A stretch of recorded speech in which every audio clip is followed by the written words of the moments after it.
I'm Al McFarlane. Welcome to the Conversation with Al McFarlane. I'm glad to be here and glad to have you along as well.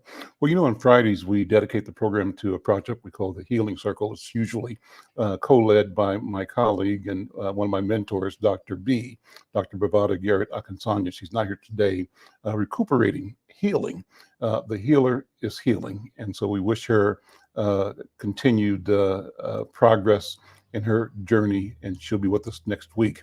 Next week, importantly, will be the fifth day of a series of six broadcasts, daily broadcasts, celebrating or memorializing the life and the tragic loss of George Floyd.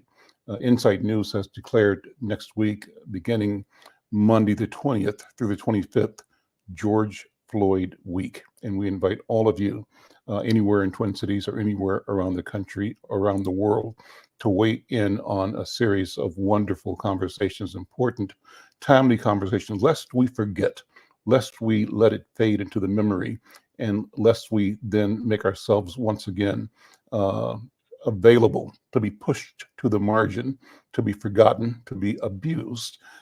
If we don't remember and if we don't act on the memory and the knowledge that experience gives us every day, we lose. We intend to not lose. We intend to win.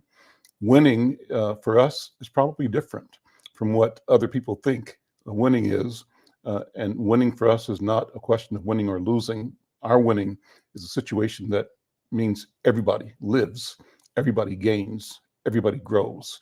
So we want you to join us all week next week, starting Monday, for George Floyd Week here on the Conversation with Al McFarlane. Dr. B will be with us next Friday at the Healing Circle. We're going to be having people from around the world weigh in on the conversation: educators, politicians, government leaders, community leaders, grassroots activists, uh, ordinary people who got something to say, who got feelings that we believe and we know are important. So we want you to be involved in that process as well. And wherever you are, if you've got a comment, a thought, an objection that you want to offer to this conversation, we welcome it, we invite it. And just reach out to either info at Insight News, or you can reach out to our showrunner, our producer, Cooper, at insightnews.com. If you want to be on the show any day next week, we'd love to have you in. Remnant Girl Lit, we're going to sign you up. Thank you so much. We want to hear everybody. Everybody is welcome. We're going to do what we deliver, and that is robust conversation, a conversation that moves us forward. What is the reason why? And the question we ask is, how does it free us? Our mission is freedom. Our mission is justice. And our conversation should lead us down that path, up that path towards freedom and towards justice. Well, one of the building blocks of that obviously is food justice, the environment, food justice, cooperation, cooperative economics, food justice. And one of the masterminds of that discussion is with me today. It's my friend Michael Cheney, who's the originator of Project Sweetie Pie. He's also the organizer of the first Juneteenth Juneteenth celebration here in Minnesota, and has been involved in innovative thinking about what it means to be community, what it means to be self-sufficient, and what it means to cooperate for a long time in many ways. I often tell Michael, and I tell people when I'm talking about Michael, how he always strikes me with his visionary ability to analyze the situation into the future. And once we were somewhere talking either on the phone or maybe in person, he said, Al, he was doing his gardening thing, which he's doing now. He said, Plymouth Avenue is the new Nile. Plymouth Avenue can be the Nile Valley for our people. We can grow civilization right here on Plymouth Avenue, starting with the food we create, the lots that are fallow. We can cultivate them and teach ourselves and our children and each other how to grow food, but how to cooperate and collaborate in the doing, and how to, in doing that, beautify our community, ourselves, and beautify the world. Well, this conversation today is all about that. And no matter where you are a part of the process. This is a global conversation. It really is. I talked with a couple of Michael's colleagues on Wednesday, I believe. Sister Um, I'm going to betray my age here. I was, Michael, go ahead and jump in with the name for my sister that was on. Sister Fleming, yeah, and brother from uh, the bus uh, project, Big Green. Yeah. Uh, Mhm. yeah, they were here with me Wednesday, and as I listened to them, I said, "Look, what you guys are talking about is revolutionary and subversive. You are challenging the status quo in ways that doesn't put the status quo in an enemy position, but it puts our liberation in a priority position. This is not about being mad at somebody else. It's about what we do, what we can do, and how if we keep doing this with each other, teaching and sharing, our numbers will continue to grow and the world will change because we've discovered how to be with each other and for each other. Well, Michael Cheney, brother, good to see you again. Welcome to the conversation with Al McFarlane. As always, it's such a pleasure, man. What's on your mind? And I want to ask you to kind of co-pilot with me today and bring in other luminary guests to have this conversation today. What's on your mind, Brother Michael? Well, as always, first of all, I want to thank you, Al, for your vision as a communicator and as a humanitarian and as a global leader, right? Uh, I may be unemployed, but I am somebody. That's really what it is that we're really harvesting. We're actually harvesting people's humanity. We're actually bringing them in. I like to say that we are. People ask me, "Am I a grower?" And I say, "Yeah, that's what I do that, but that's not really what I'm doing." They say, "Well, what are you doing?" I said, "I am a egg patriot. I'm Hmm. using agriculture as a platform, as a forum, just the same way that you use the airwaves to get out the message. I'm using this as the connective tissue that joins us all. And it's my MO, modus operandi, is no different from the very first day that I dreamed of and worked with others who influenced me about Juneteenth is how do we come together as community? How do we create these ongoing modern day Amish barn builds? Hmm. So I'm going to start today's conversation the way that I start every gathering that I'm in, where two or more gather, there I shall be. North Minneapolis is going green. Give us a call and learn what we mean. Where once lie urban blight, now sits luscious garden sites. Gardens without borders, classrooms without walls, architects of our own destinies, access to food, justice for all. And now, like sweet potato vines, our missions and goals now all intertwined.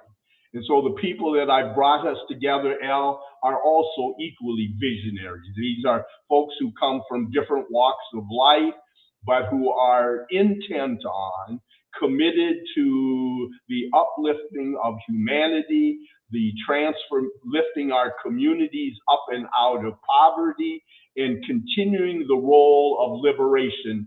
No more, no less than Harriet Tubman, no more, no less than Frederick Douglass, no more, no less than W.E. Du Bois, and that we have gathered here in North Minneapolis, the center of our universe, to really bring about our tagline at Project Sweetie Pie is planting the seeds of change.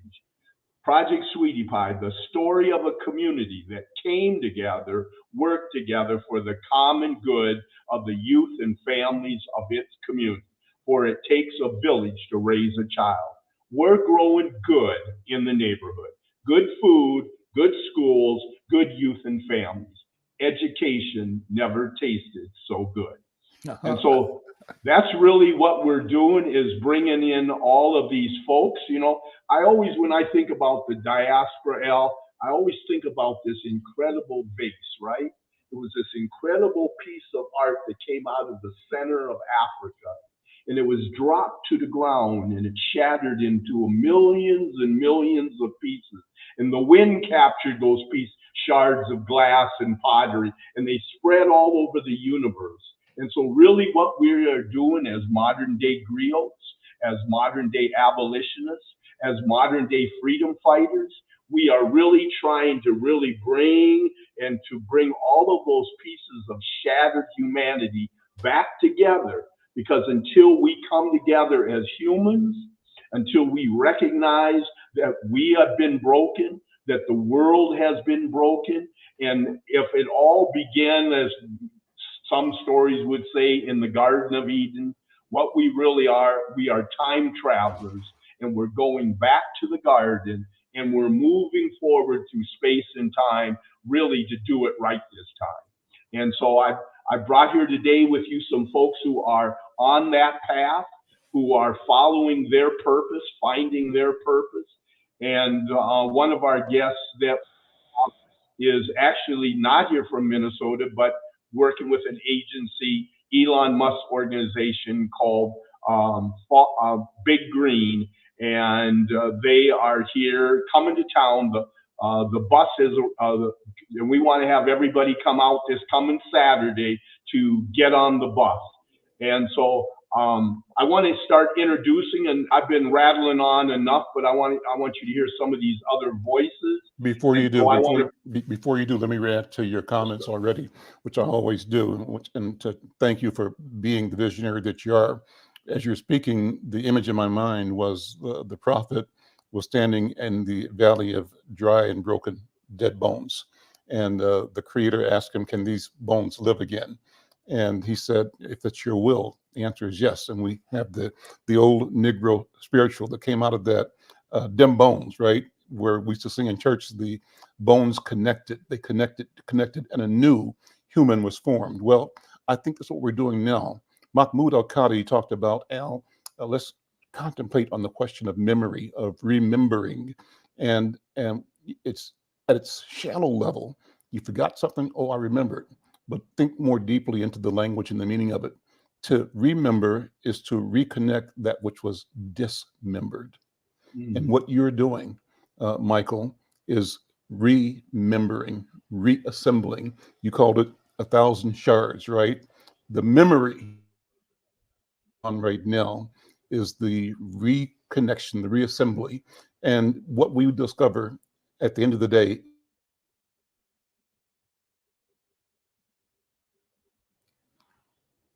we might have had some bandwidth issue here. Cooper, go ahead if you.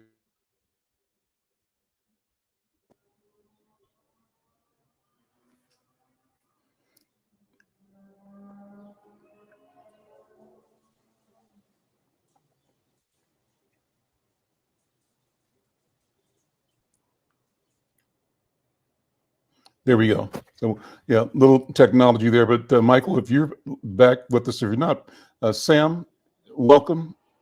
Good afternoon. Thank you. Introduce Good afternoon, yourself. Al. Go ahead. Yeah, so hi. And Britt, how are you? Listen, here are the rules. Everybody jump in. You know, here's the idea. This is a conversation. And if you got something to say, just, you know, politely say, look, let me add to that. Let me build on it. But this is building, connecting as we're speaking. Go ahead, Sam. Oh, well, good afternoon, everybody. So my name's Sam Kaintop. I am the director of programs at Big Green. And just, oh my gosh, the visionary kind of foundational introductions that both of you have launched into this conversation is, I think, exactly the work that I'm here to participate in and contribute to. And so just I'm grateful to be here with all of you, and looking forward to digging into this beautiful, rich earth a little more with you all.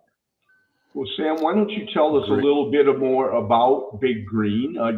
You're our guest to our community, and you know, as I searched the globe looking for like-minded individuals, you know, I came upon Big Green, who had a vision. Why don't you share with our audience and with Mr.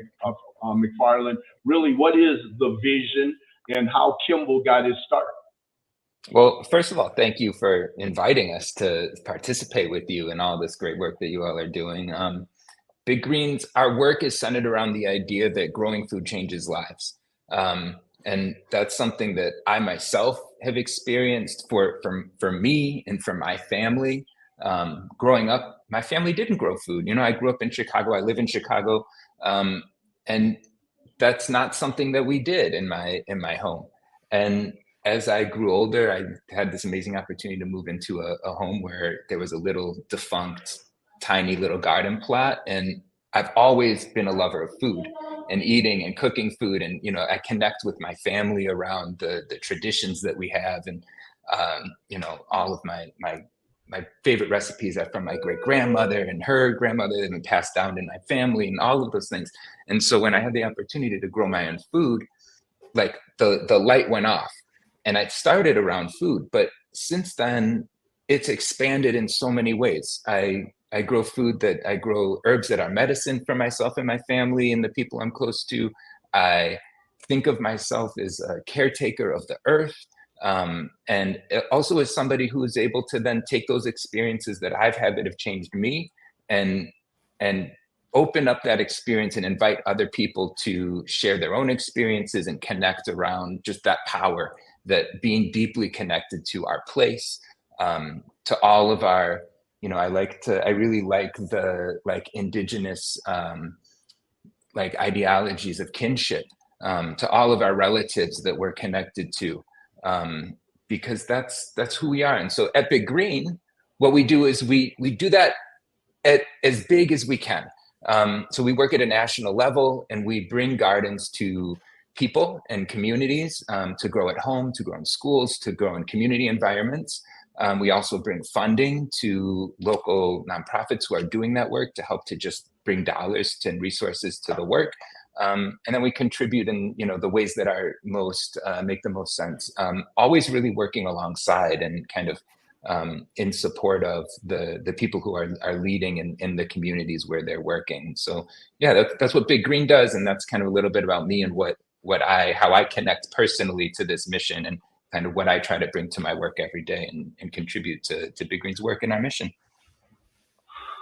Tell us a little bit about the bus tour that you have. And again, I saw it a week or so ago.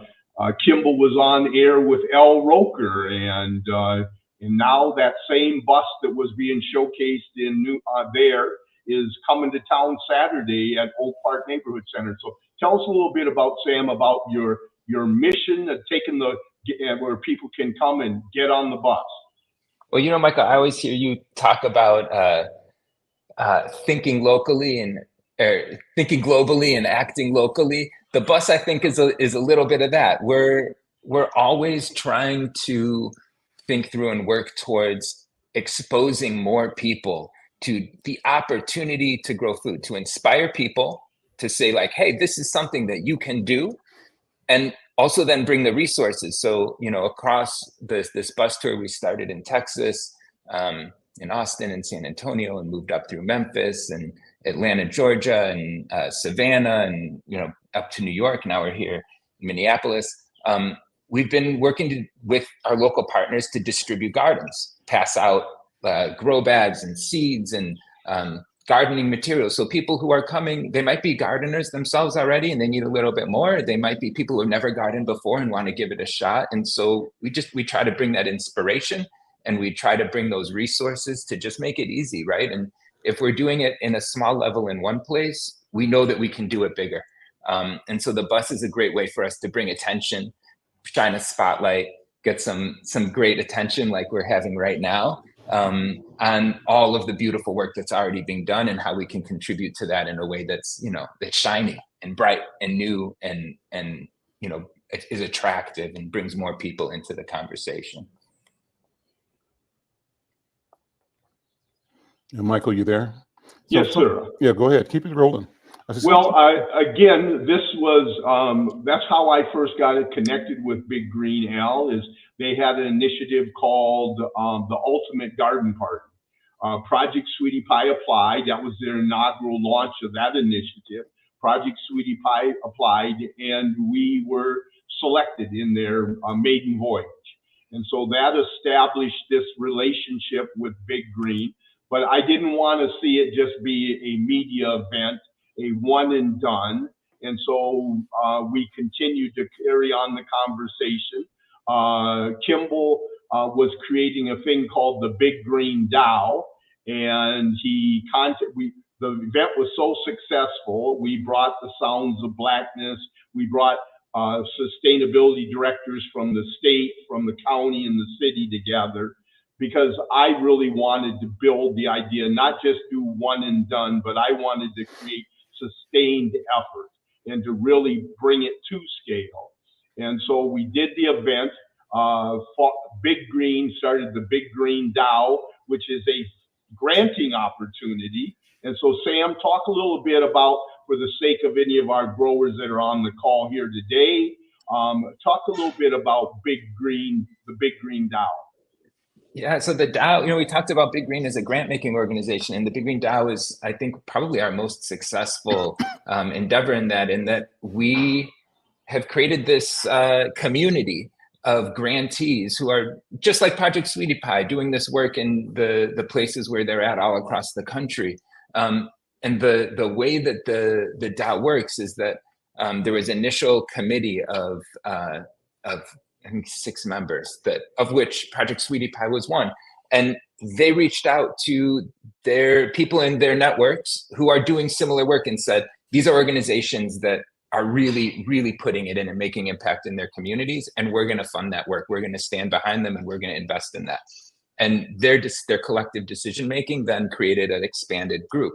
And then that group then was able to vote on the next round of invite their peers into the circle and vote on which of those peers were, should receive funding from the DAO. And so that's how we've continued.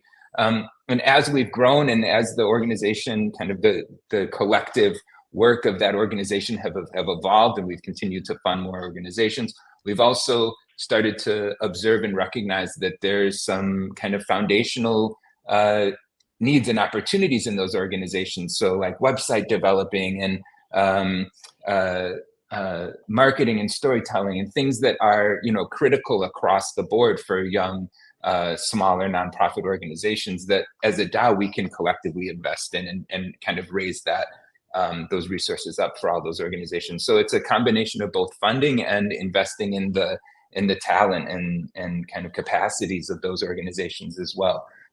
Really built on that idea of collective work.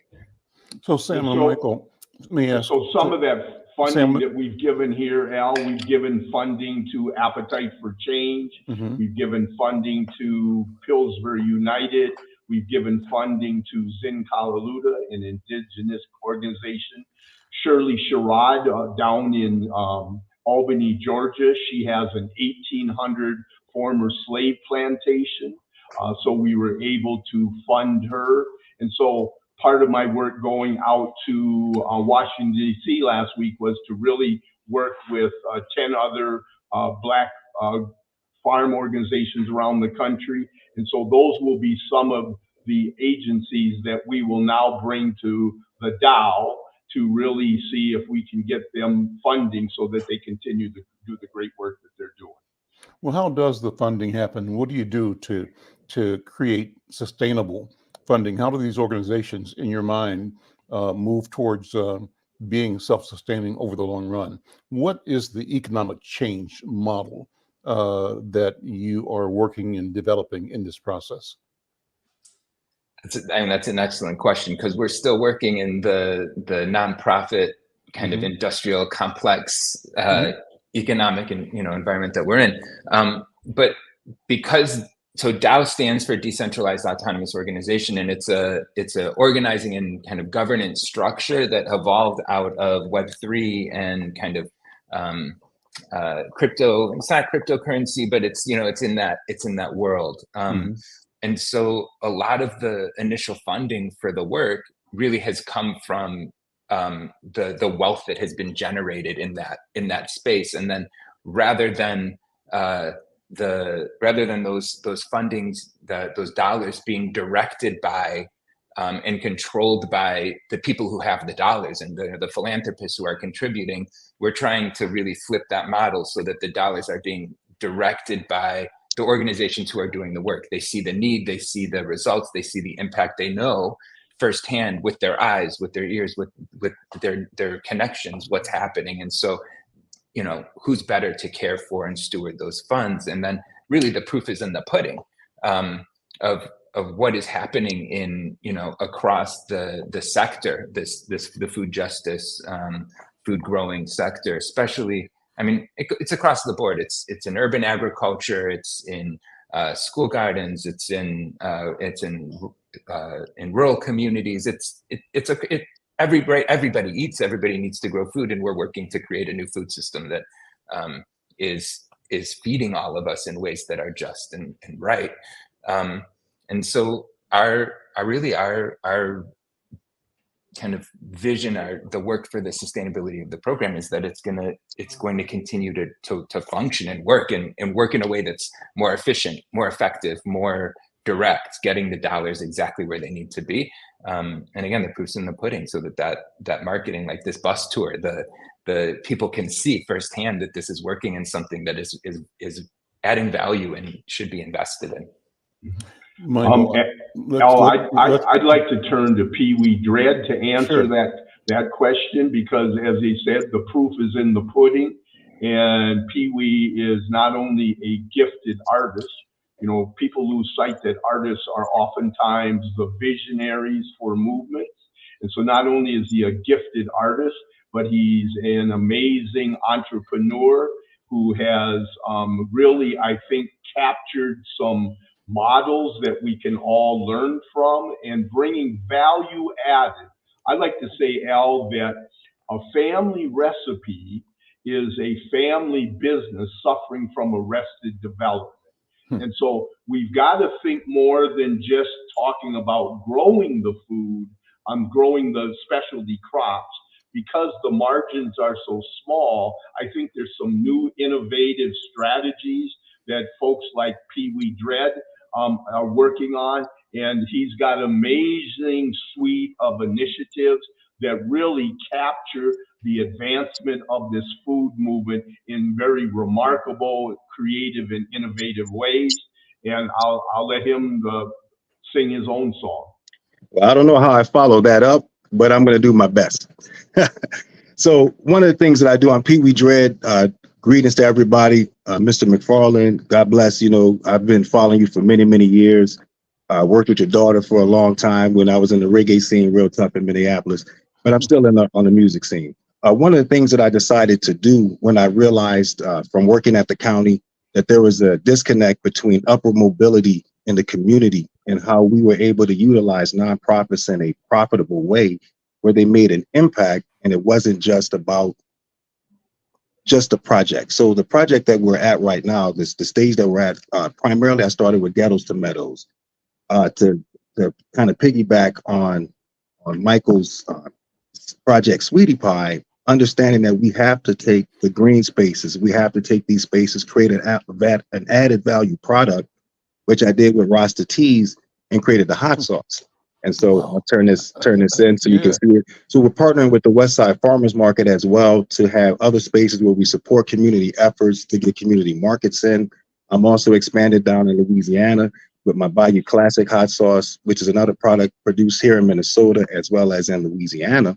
And so what our goal is to continue moving in these spaces, creating the marketplace that the businesses can contribute into that economic security of the community that is supporting those companies.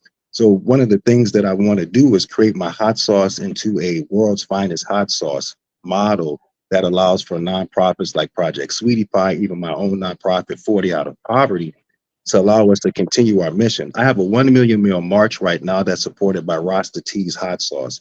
And what we do every time we sell products, we put meals back in the community with our partnership with Feeding America. I'm currently in talks with CVS to partner with them to help expand the 1 million meal march so we can reach our goal.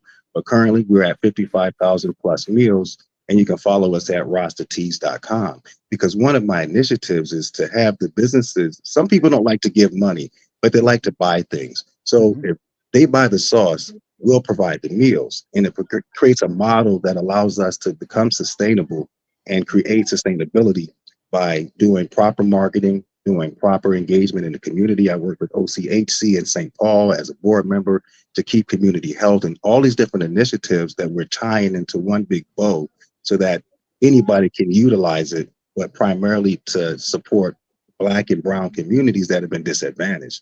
We're also in the cannabis space. I have CBD products as well. I have CBD coffee, CBD tea, CBD hot sauce, CBD lotions, body butters, sprays, you name it. I even have insect repellent because we live with helicopter mosquitoes in Minnesota as well as New Orleans, where I'm from. So, my music is going on. So what we've been doing, we tied our shows into doing to tying in the whole process. So we have shows that bring in the people, that bring in the funds and the revenue, because we have to understand that revenue is more important than profit. Mhm. If you're able to leverage revenue properly, and we're teaching young entrepreneurs how to do with revenue. One other aspect that I'll bring into the table before I jump out is we do work with veterans as well, coming either out of incarceration or what have you. But one of the benefits of working with veterans, if you have a veteran-owned company that's minimum 51%, there's government set-asides for those companies. That's another revenue stream, that's government money that is available and that should be being taken advantage of, so we can spread it, as far as those types of things allow for that connection and that connectivity. The music brings the people in, but we have to then convert those people into supporters. And we convert them by working with different organizations, showing our face in the community, doing publicity. I run billboards. I do a lot of marketing consistently, as far as Facebook, Instagram, TikTok, before they ban it, and all the different things that we're able to do to connect our funds into the programs that we're working with and keep these tied up. I've been a nonprofit for 13, 14 years in Minnesota, and we've been spreading and continue to spread the word. We do computers. We do, because the digital divide is huge in our communities. We spend computers in Minneapolis, Jamaica, all over the globe, because we know that no matter what, if we're able to connect and support our youth and support those folks and help them get to where they need to be with dignity and agency, then we're building something in our community. Dan Pallotta said something really strong back in 2014. Nonprofits have a hard time with marketing because it takes money that can't be put into the program. But if we don't properly market our programming and properly market things that we're doing, then we can't be like Elon Musk, Kimball's brother, who's very good at marketing and making sure that you have to pay attention to whatever they're doing. So we need to have people, in a sense, off balance, that we're always coming out with the next best thing, but we're able to empirically follow the trail where $1 comes in equals 10 meals. $10, that's 100 meals. So I'm able to find metrics and ways to actually follow what's actually going on. Are people able to get access? Because we can't help everybody, but we can create access for everybody. And I think that's one of the modules that allows for this connectivity between business, community, and community engagement.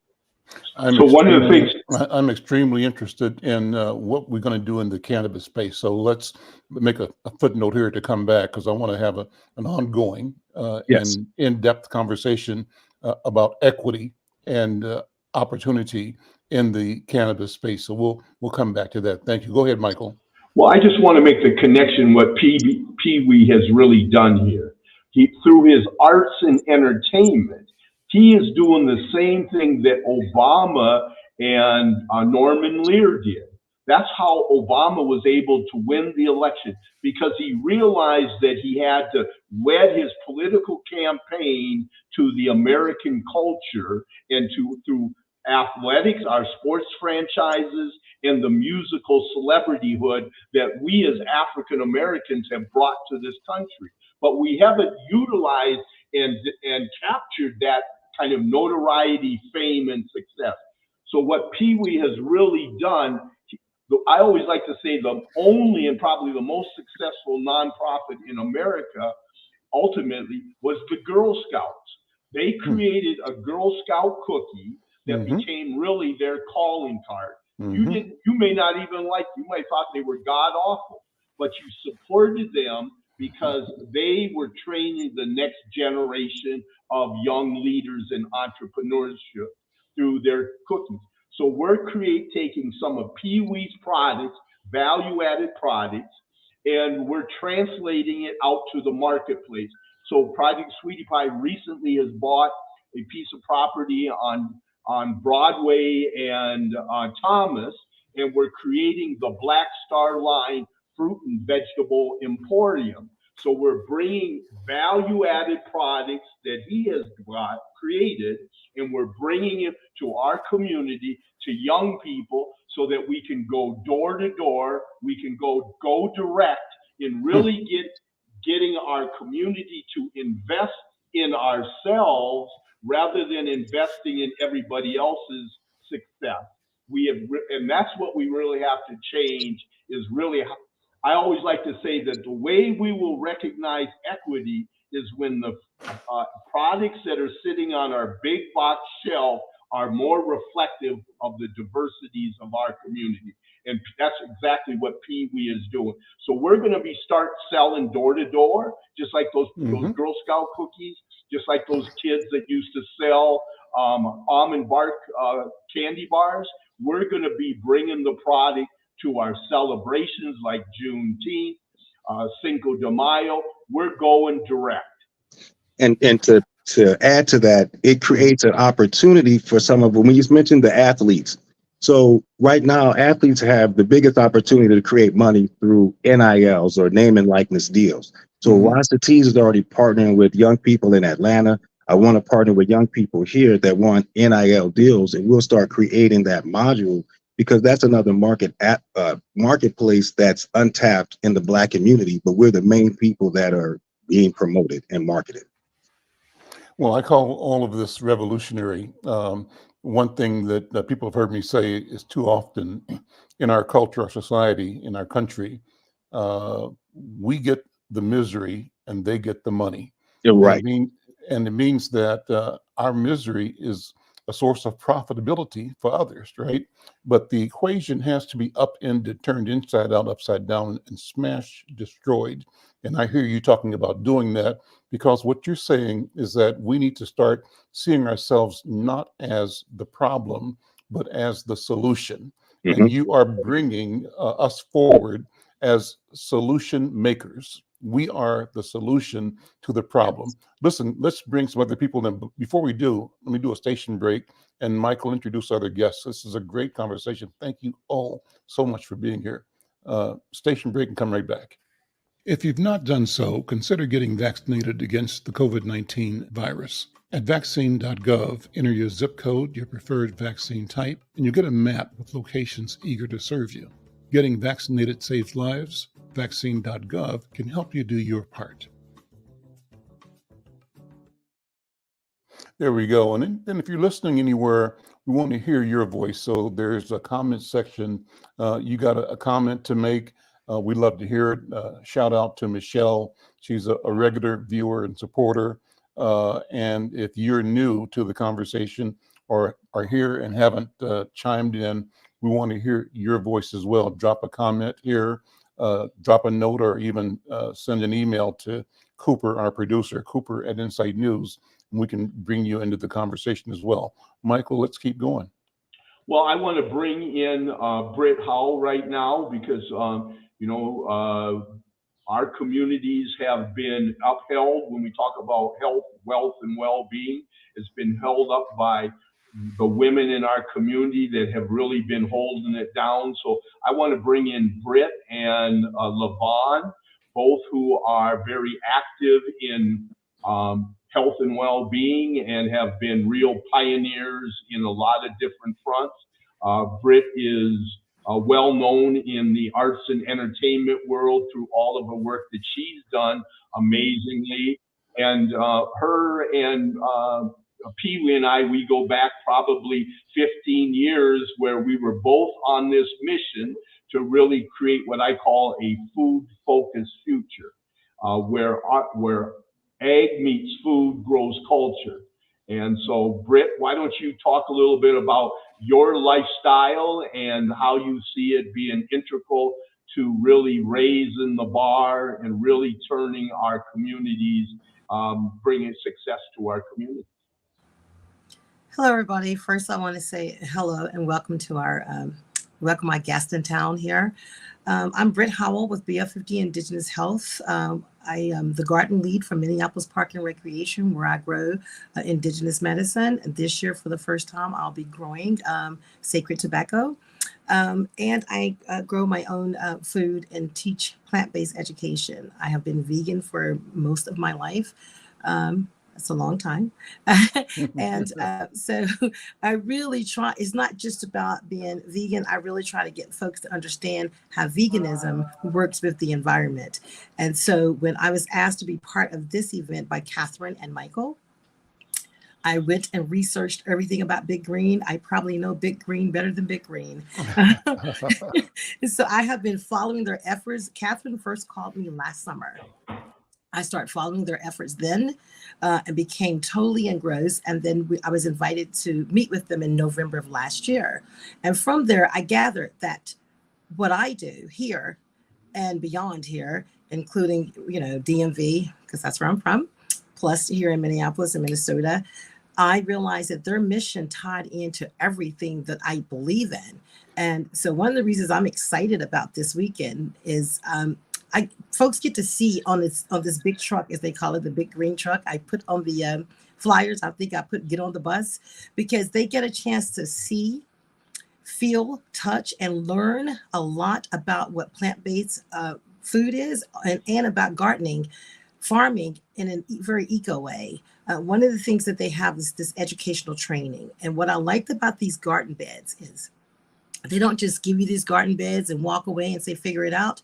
No, with that comes growing bags, comes soil, healthy soil, and the planters. So they're training you and teaching you while also inviting you to be a part of this. I reached out to every single person I could. I became one of the principal organizers for Project Sweetie Pie for this event. And we have a large sum of people joining us this Saturday. I wasn't able to get all the sponsors, all the information into you all, but we have Minneapolis Park and Recreation. They're interested. They will be there. Of course, the city of Minneapolis is tying into this. We have so many great people who are working in the same space that we are. Michael and I have been working for quite some time together. We just completed our University of Minnesota Environmental Justice Conference, where we work and mentor the students of the Institute on the Environment. And I personally just finished also mentoring McAllister students environmental studies. And from there, they have built me a beautiful, great website where they've brought on all of my partners, including Michael. And we may as well add you, Al. So they're doing a lot of work working with me. They'll be here with me this summer working in the garden. Minneapolis Park and Recreation is also bringing over a team to come and work here, because we're really trying to spread the word and get folks to really understand what growing your own food means and what it does for you. We see the prices when you go in a grocery store right now. Well, you can actually cut that down by just simply growing your own food. And one of my latest things that I'm doing is working with Minnesota Farmers Market Association as one of their farm profitability coaches, working alongside Sina War, who does a cultural diversity, engagement. And she's someone who's a powerhouse, who goes to all these farms, coach along with me, all of these farmers, to make sure that equity is at the top of what we're doing. So I'm happy to be here and happy to be a part of this conversation. And also Pee Wee Dread. I've known Pee Wee Dread since I moved to Minnesota. I've been working with Pee Wee since I got here. And then he introduced me to Michael. I call him my little brother. So every event I do, I call on Pee Wee Dread. He could be somewhere, 3 hours away. He will rush back here and be a part of what I'm doing. And I appreciate that so much. So thanks for having me, Al. That's awesome. Thank you for being here. How about Levon? Greetings, everyone.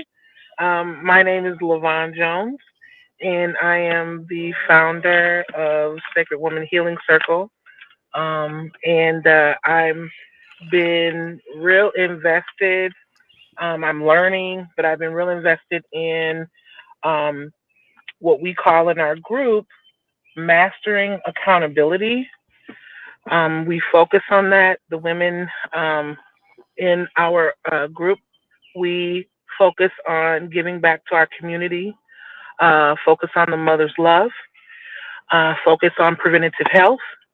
I grew up, born and raised North Minneapolis. As you mentioned, Brother McFarlane, Brother Michael Chaney being the founder of, or the first one to do Juneteenth here in Minnesota. Well, I was a part of the Black History pageant for the young ladies back then. And instead of it being a beauty pageant, it was a Black History pageant, and you had to display what you retained from the elders when they taught you about your people and who you are. So, me being kind of new in the growing field, being new in gardening and farming, I really, really, really, really dedicate myself, my whole being. It's not about making money and profit. It is about teaching our youth and our children about the land and where they are. Our group, we forage in Minnesota. I have one of the mothers that are a part of the group. She's here with me. Her name is Clara Akbar Bey. She is also a birth doula. I learned my birth doula skills from her. So she taught me, and we're trying to, reach out and teach our youth. So I'm really excited to be a part of this. A little nervous. It's my first time, but I love it.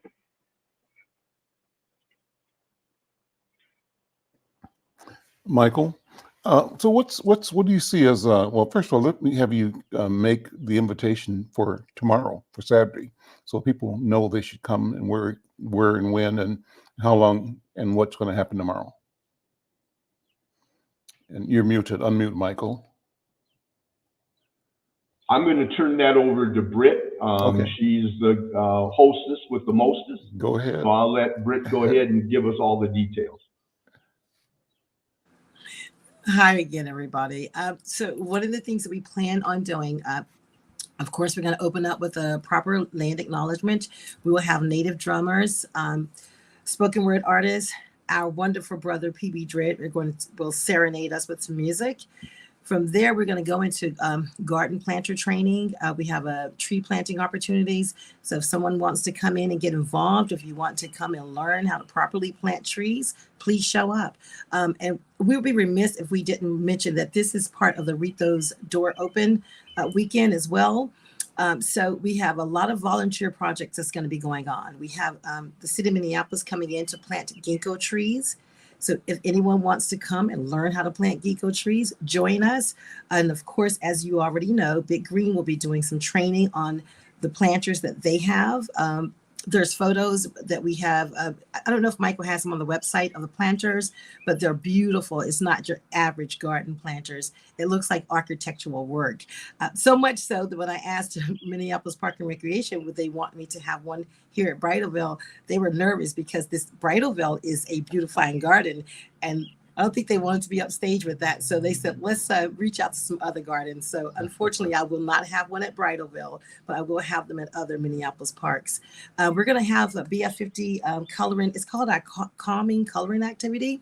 And as you know, because we came on and promoted it before, the coloring book we're going to be coloring from is the Northside Green, Our Urban Canopy coloring book. Put together by Department of Natural Resources, University of Minnesota, Department of Health, Project Sweetie Pie, and yours truly, BF50 Indigenous Health. So we're going to have that going on.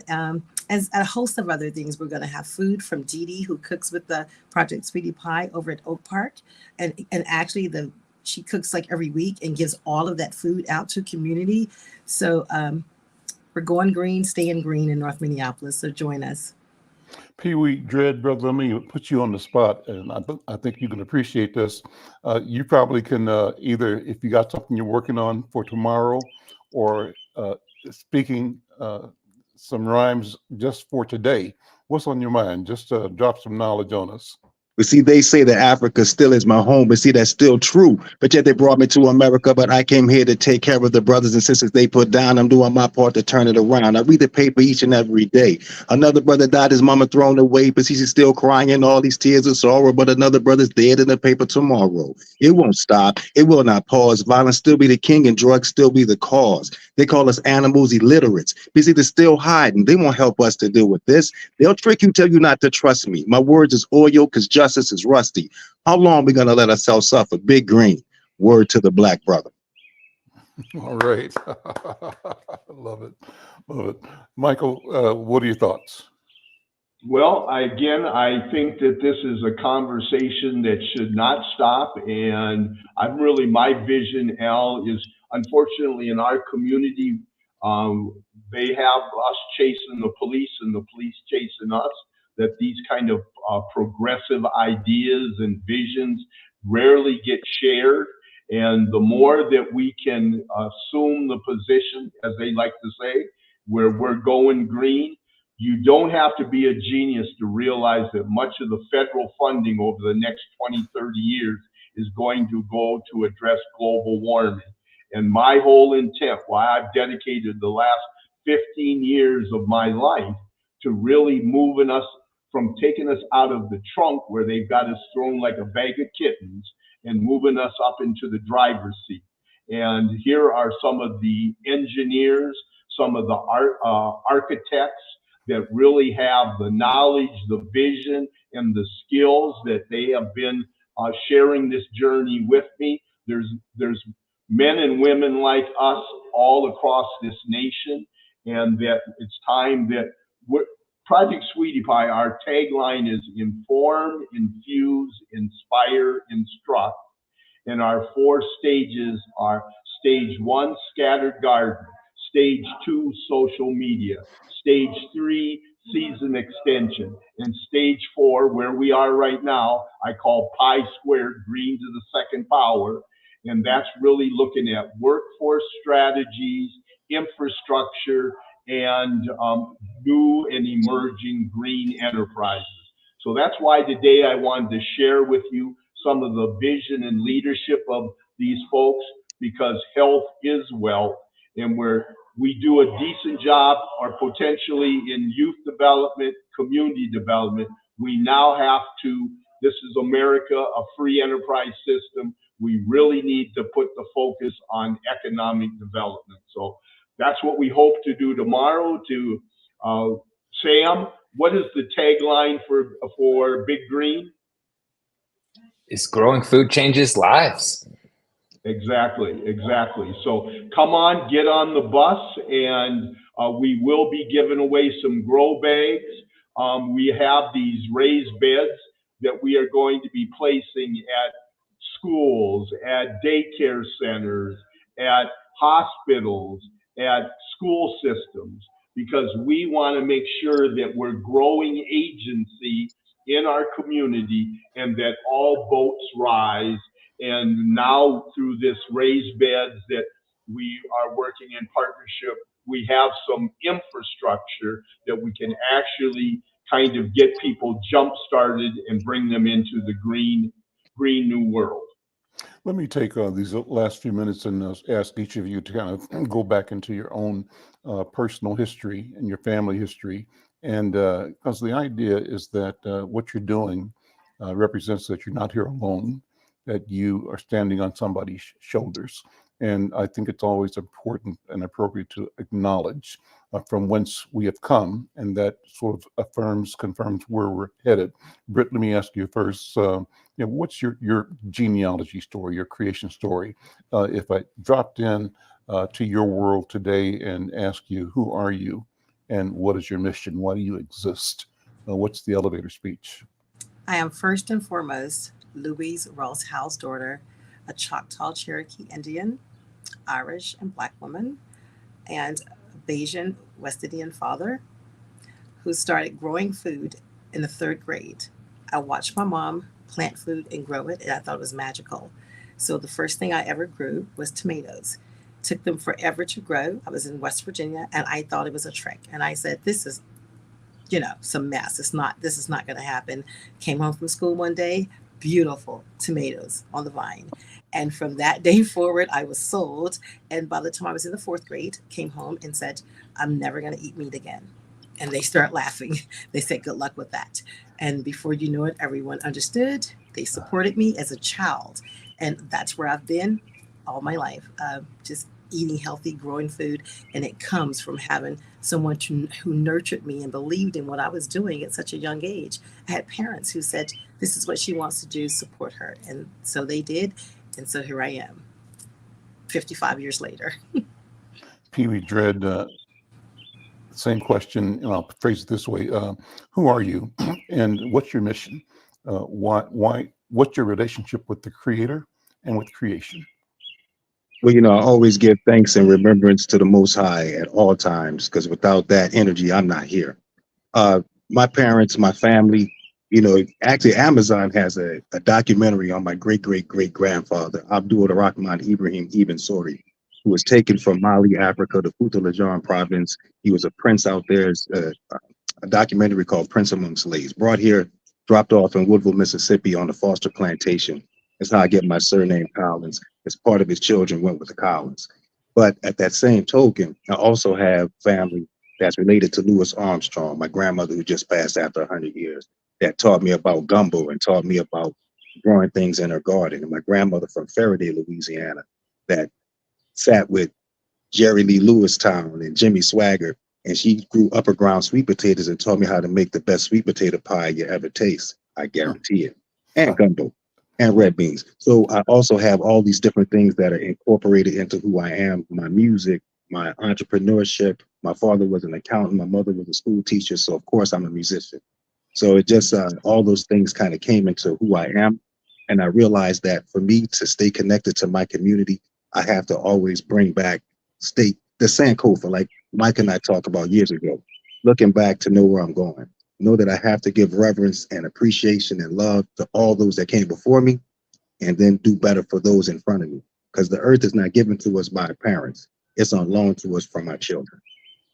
Sam, you probably get challenged from time to time about our description of the world as one in which we experienced a colonizer mentality, and that the change we're all looking for is how to dismantle what we call supremacist thought, with the objective being discovering the beauty of humanity of every human being on the planet. And that beauty also is a beauty that requires us to have a different relationship with things that are living that might not be human, and things that exist that might not be animate, the natural world. What's your story? Who are you, and why do you exist? Well, I'm the son of Ellen and Kirk Haintop, and the great grandchild of immigrants who came to this country, escaping genocide. And I think about a lot, my experience growing and being connected to plants and being connected to places of nature, and seeing myself as a part of that, not just the continuum of all of my ancestors who have come before me and their experience, but also my role in taking that forward for my children and like future generations to come, and my connections to all, like you're saying, all of our kin, all of the connections, all the living creatures of this earth. That depth, that diversity, the liberation that is in that, and like the ownership of that, the expression of the human experience in all of our own truths of what that is, and how that then connects us to each other and to all that's around us. That's where I come from, and that's where I stand on, and kind of all of the work that I try to do and bring to this work and share with all the people that I have the opportunity to connect with is really based on that knowledge and that experience and that perspective. And so when we're talking about decolonizing thought, decolonizing our actions, it goes so deep. The concept of whiteness and kind of what that means for me and who I am is toxic, but it's present. And so, dealing with that and addressing that for myself and then within our society is a project like gardening that is, hopefully it is not infinite and we will come to an end and we have a new reality that we can create and birth with all of our efforts. But it is a constant struggle to reclaim and own that as somebody who exists within it. Levon, when you go into your mind's eye, describe to me how we will all be in 21, 24, not us personally in these bodies, but we as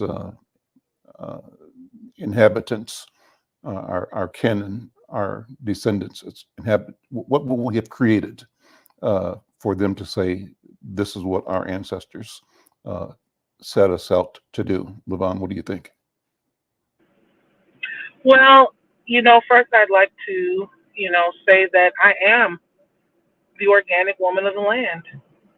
I am a direct descendant of the source of the descendants of the heaven and the earth. And I feel that it is like how we're doing it is our task to educate and enlighten our youth. I think that in 2024 that we are definitely headed toward the idea and aspects of preventative health. Regenerative health is the future, and we are moving full steam ahead. And I am dedicated to the liberation of the people. I am dedicated to the liberation of those who are in bondage. I am dedicated to the liberation of the Black woman and her seed as the source of the land, teaching our youth who do not know Did I who see? they are. Yeah. Do you have a Kemetic name? Did I see a Kemetic name in your description earlier, or not? Yes. Maybe it wasn't. Yep. Well, Yes, it was. It was. let me greet you with Ankh Uja Seneb. Okay, I say. And it means I wish you life, I wish you prosperity, and I wish you health. Oh yeah. In Thank the you. Kemetic tradition. So speak to that. Speak to the building block, and speak to the notion of of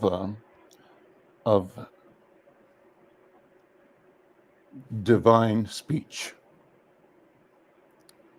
Boy, that's a. Oh, I've been doing some research, and I've been doing studying on frequency and light. I've been doing research. Does how does that figure into our reality? You know, how that figures into how we think, because our thoughts, like we know, become actions. It's not just the speaking part; it's the thinking part. In our group, like I said, our goal is to master accountability. If we do not master that, especially as women and mothers, we are the first teachers. We are the first teachers. And what are we teaching our children? What are we raising?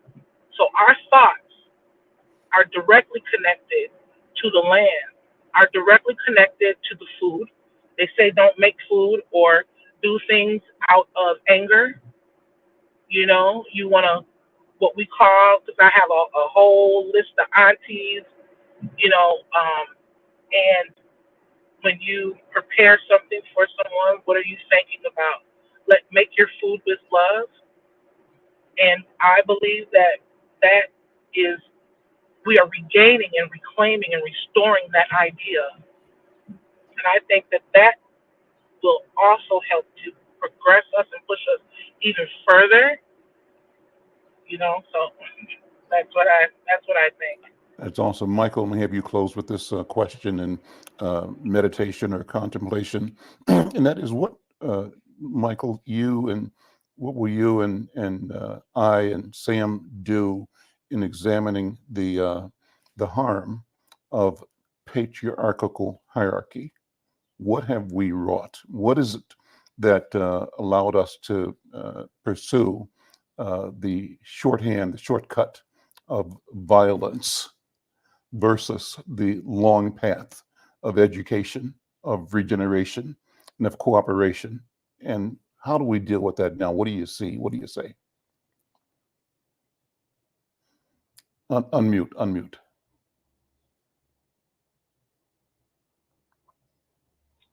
I'm gonna answer that question. The way I best speak is through spirit and through poetry.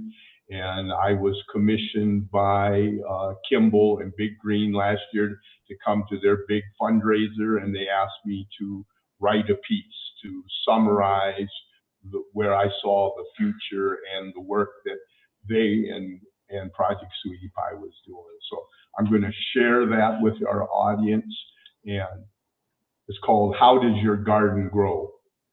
Food is a peace offering, a blessing from above. Each seedling grown, it is an olive branch, planted and then nurtured by love. Let your laughter ring like thunder. Let your joy peel like rain.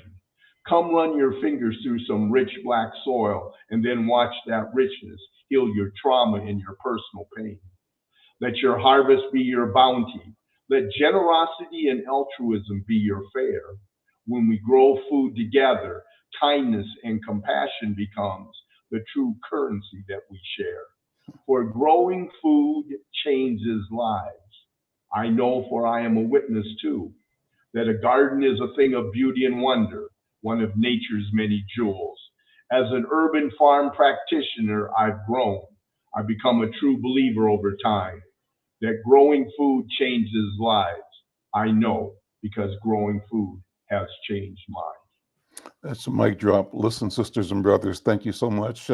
Tomorrow at Oak Park, right? From what time to what time? Brett?